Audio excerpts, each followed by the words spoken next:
Hello everyone, it's Shauna. Welcome back to my channel. If you're new here, welcome. If you have been following my journey, then you know this is a new location. So this is the first time I'm filming in front of my brand new bookshelves in my book corner. So the book corner is not fully complete yet. I still need to get a couple more pieces, but overall I have my bookshelves and my books organized by color. I can finally do that. I've never done it before and I was so excited. I'm still excited if you can't tell. Still in the same apartment, still in Orlando. Everything is still the same, just in a different location in the apartment, completely dedicated to my books, and I am so in love with it. And I hope you guys like it. I'm gonna be having a video come out a little bit later once I actually finish the corner, the reading corner. So be on the lookout for that video and see me put it all together and see what it looked like to begin with up until what it looks like once I'm fully complete with it. But I wanted to go ahead and start filming in front of it because I'm just so in love with it. So hope you guys like it because I love it. Today's video, I wanted to do a November / kind of October wrap up because I think some of these kind of went from October into November where I finished them. But yeah, I just wanted to do a wrap up because I haven't done that since like March. I don't know when the last wrap up I did was, but it's been a while. So I wanted to give you a wrap up, especially since we're coming closer to the end of the year. I'm really trying to finish my reading goal, that my reading challenge that I set for myself this year.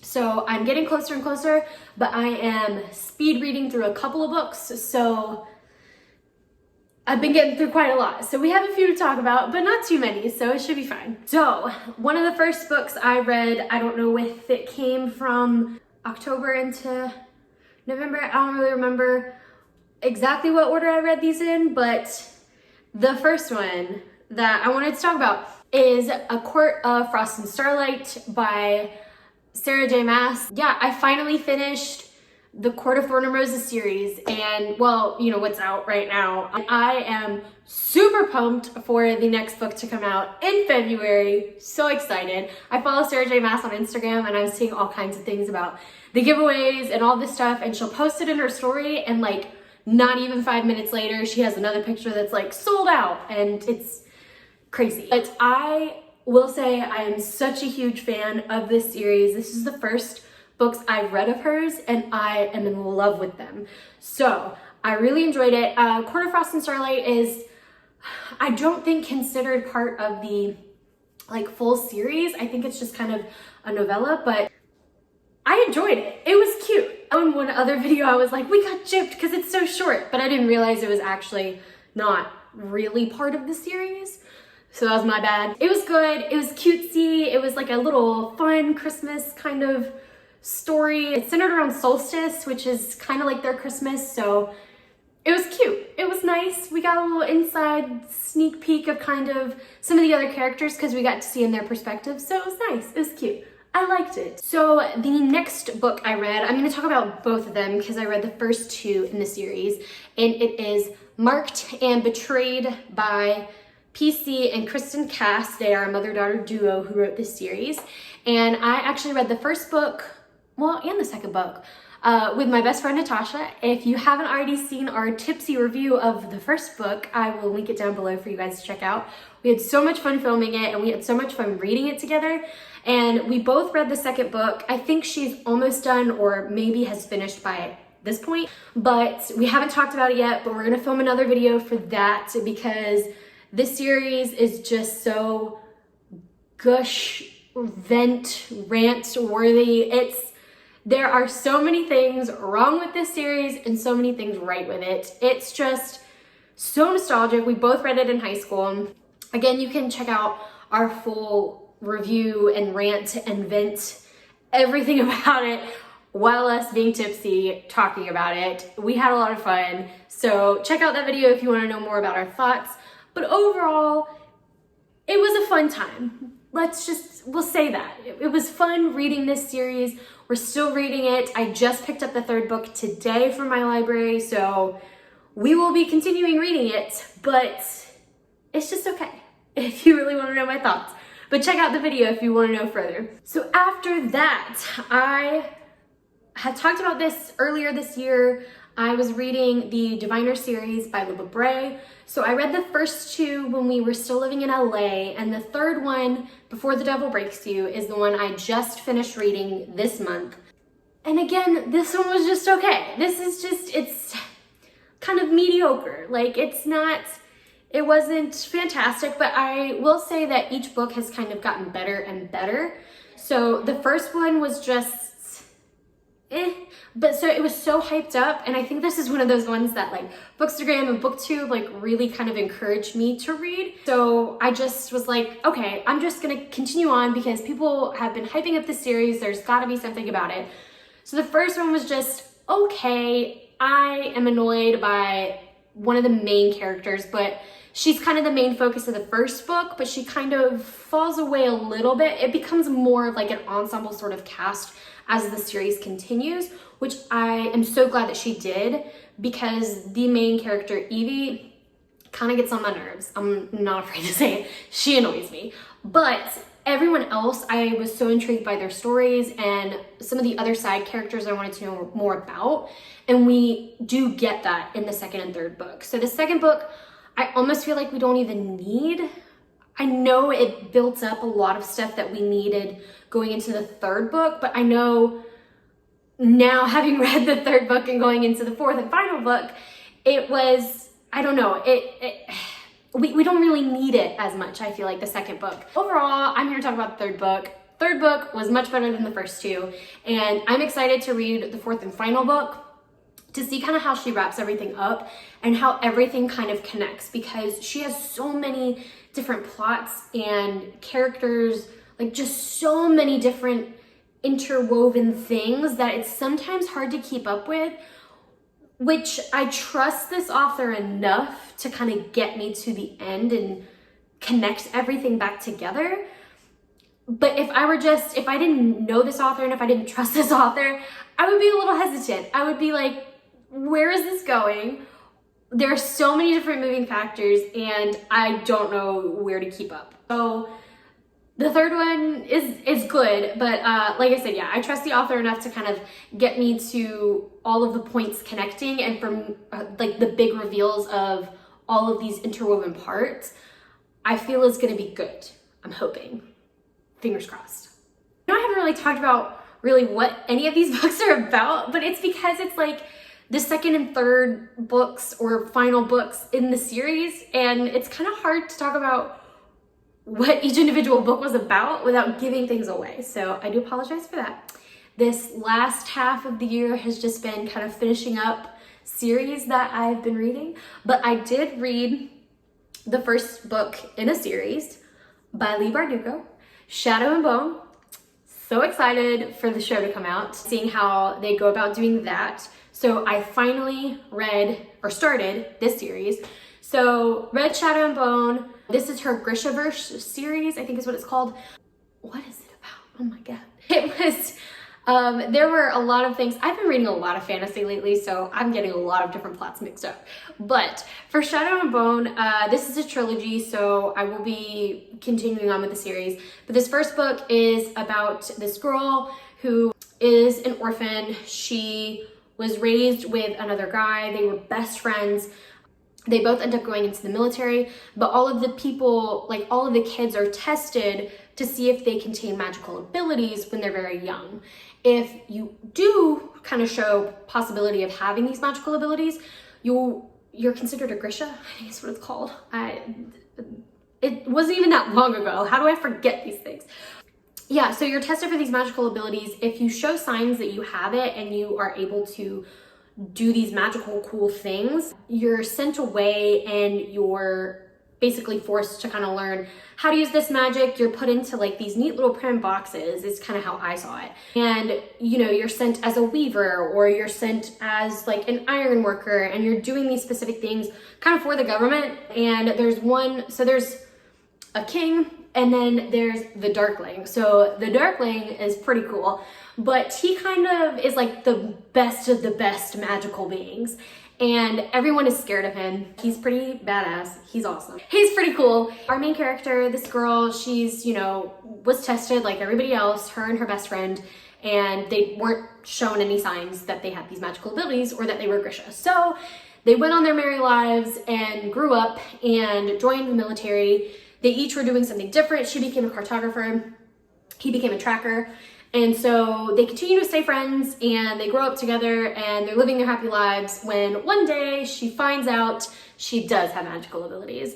And so she's swept up into this Grisha world, taken away from her best friend, and all of these different things are colliding and she's finding out like dark history and pasts and all of these different things about the country that she's living in that she really didn't want to know. It is just kind of figuring out this life. So it was good. I think a little bit of the writing didn't feel fully fleshed out for me.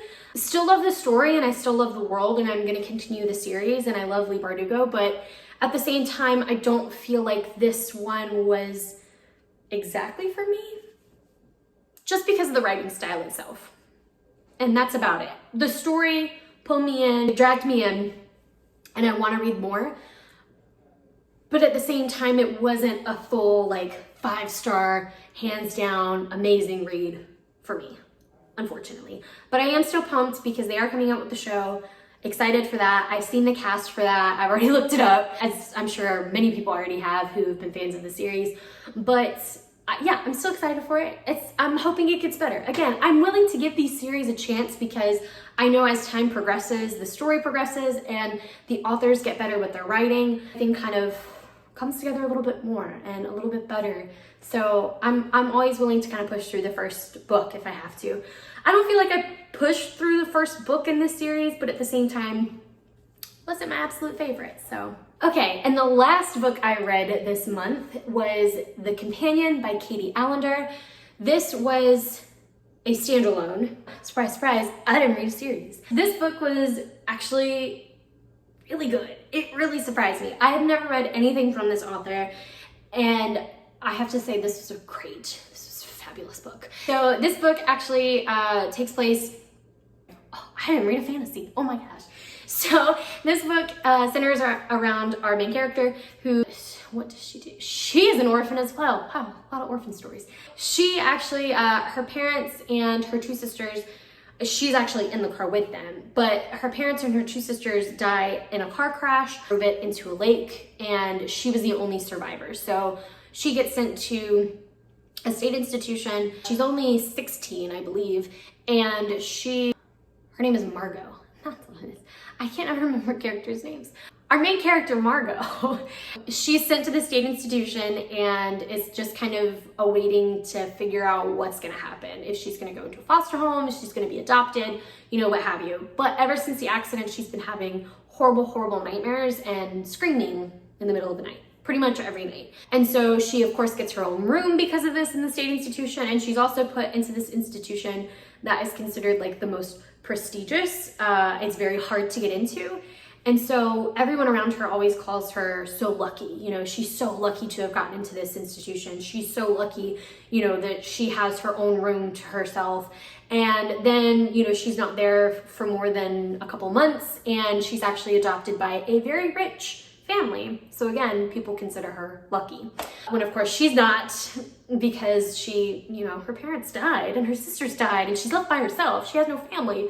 Anyways, she is actually adopted by this very rich family, and basically what they want her to do, though, they are not just adopting her to, you know, be a daughter.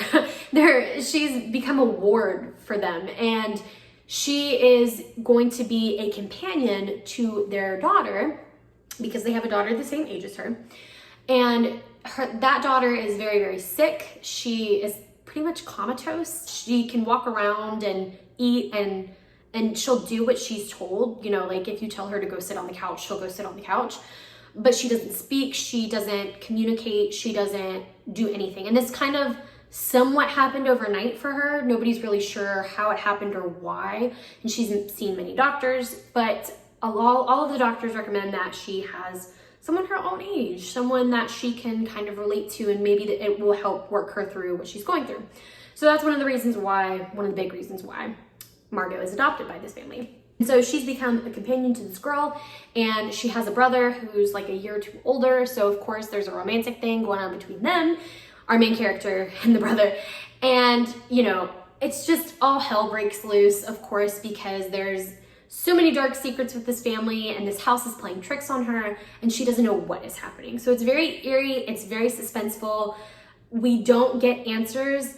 I kid you not. Oh my gosh. But like, I won't say anything more about that, but it's very eerie, very creepy, and the writing style for me just flowed with this author. It went so seamlessly, and everything just, it pulled me in from the first few pages. This one I was able to jump into and not put down. So I read this within a couple of days because it was just so good. This one I highly, highly recommend.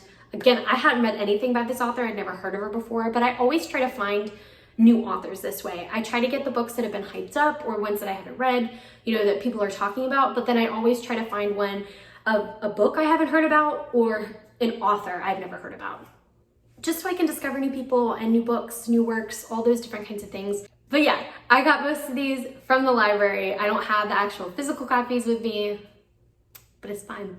I need to fill up my bookcase because I only have, well, you can't see most of it, but the bottom shelves are pretty empty, so I need to get some more physical books. But I love reading from the library too because it's cheap, so it's free. So that's pretty much it of what I read at the end of October, coming into November, all the books I read from November. Yeah, so I actually read quite a bit. I'm super proud of myself. I pushed through a lot of it. Plus, I'm also reading manuscripts for my internship, so that does take up quite a bit of time, and unfortunately, I can't really count those like as Goodreads challenge books, but I still count them in my eyes. Well, actually, in that case, I would have surpassed my goal probably a few months ago because I've just been reading so many manuscripts for my internship, and also beta reads. I've been doing beta reading this year as well and have been loving it, but yeah, I would count those books as well. So I've been reading a lot this year, and I am so proud of myself. But that is what I read of published books in the month of November. What I'm currently reading right now, I have just started the Throne of Glass series by Sarah J. Maas because, of course, I read A Court of Thorn and Roses, fell in love, and I needed to read this series. So far, it's so good. I love her writing so much. I can just seamlessly jump into any book that this woman writes. It's fantastic. I just picked up from the library is the third book in the House of Night series that I'm reading with Natasha. We haven't discussed this yet, but I assumed we were just gonna, you know, continue on. We'll be filming probably the next, our tipsy review of the second book pretty soon, so be on the lookout for that. And I also picked up the final book in the Diviner series by Libba Bray. So I'm excited to get through these books and yeah, see where the new year will take us. Hope everyone had a fantastic Thanksgiving. I hope you're having great holidays. I hope you guys enjoyed this video. If you're not already subscribed, please do so down below. I would really, really appreciate it. If you like this video, please give it a thumbs up because it really does help out my channel. Comment below some things that you've currently read, or if you have read any of the books that I've talked about in this video, I would love to hear your thoughts on it. Let's talk about it. I want to talk about all these books because I've been reading a lot. So that's pretty much it. So I will see you guys in the next video.